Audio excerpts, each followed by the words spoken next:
Bienvenue sur Astuces Horlogères. Ce tutoriel fait suite à une précédente vidéo qui avait pour thème le changement de la pile sur un modèle de Tissot D-Touch. L'objectif de cette vidéo sera de régler l'heure de votre montre et ce, malgré des fonctions tactiles défectueuses.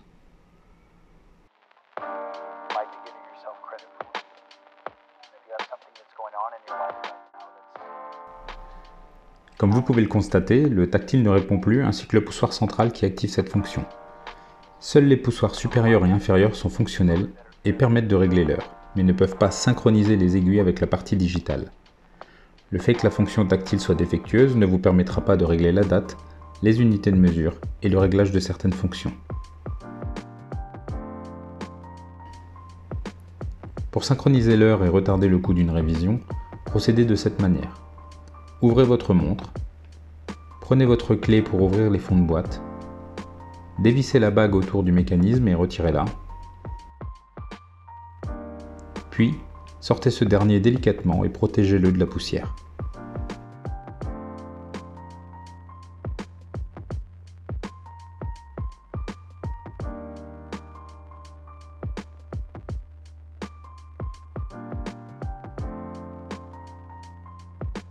Bien entendu, l'intérêt de cette montre est la fonction tactile.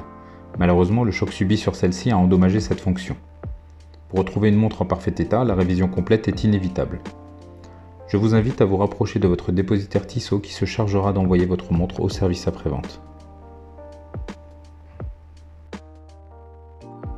Pour en savoir un peu plus sur votre montre D-Touch, sachez que ce sont ces deux petits connecteurs qui assurent la transmission du choix de la fonction au mécanisme via le verre. Et ce sont ces mêmes connecteurs qui nous permettront de régler les fonctions de votre montre. Pour commencer la synchronisation, actionnez à l'aide d'un outil la fonction tactile en pressant l'emplacement du poussoir central jusqu'à entendre un bip.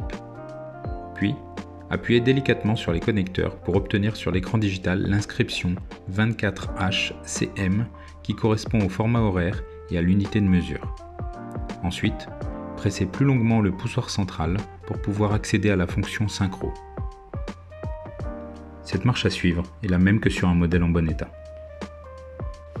Pressez les poussoirs haut et bas l'un après l'autre pour ajuster l'aiguille des heures et des minutes, puis pressez le bouton central pour valider. Agissez avec précaution sur ce type d'intervention afin de ne pas endommager les connecteurs, les aiguilles ou le cadran. Une fois les aiguilles synchronisées, vous pouvez régler l'heure de votre montre en pressant directement le poussoir haut ou bas. Même procédure pour le réglage de la date, appuyez sur les connecteurs du cadran pour accéder à la fonction date, puis pressez le poussoir haut ou bas jusqu'à la date souhaitée et pressez le poussoir central.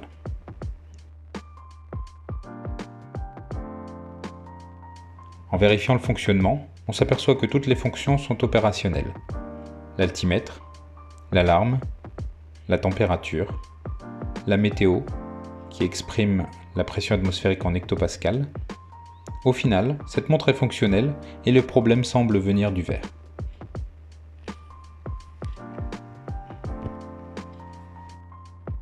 Si vous en ressentez le besoin, vous pouvez nettoyer l'intérieur de la boîte et regraisser les joints des poussoirs.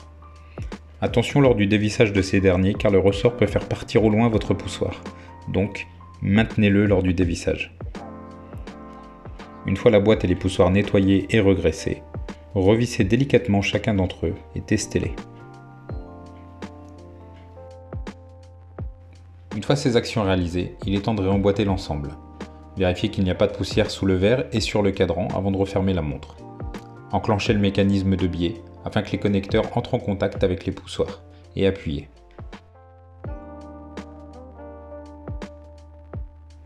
Repositionnez la bague de maintien du mécanisme et revissez-la délicatement.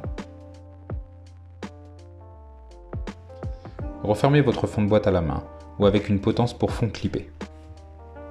Votre montre est réglée à l'heure et à la date. Malheureusement, pour ce modèle, il n'y aura plus de fonction tactile, ce qui est navrant. J'espère que ce tutoriel vous aura aidé. Si vous avez une hésitation dans la réalisation de cette intervention, ne prenez pas de risque. Vous pouvez me poser vos questions en commentaire et je me ferai un plaisir d'y répondre. À très bientôt.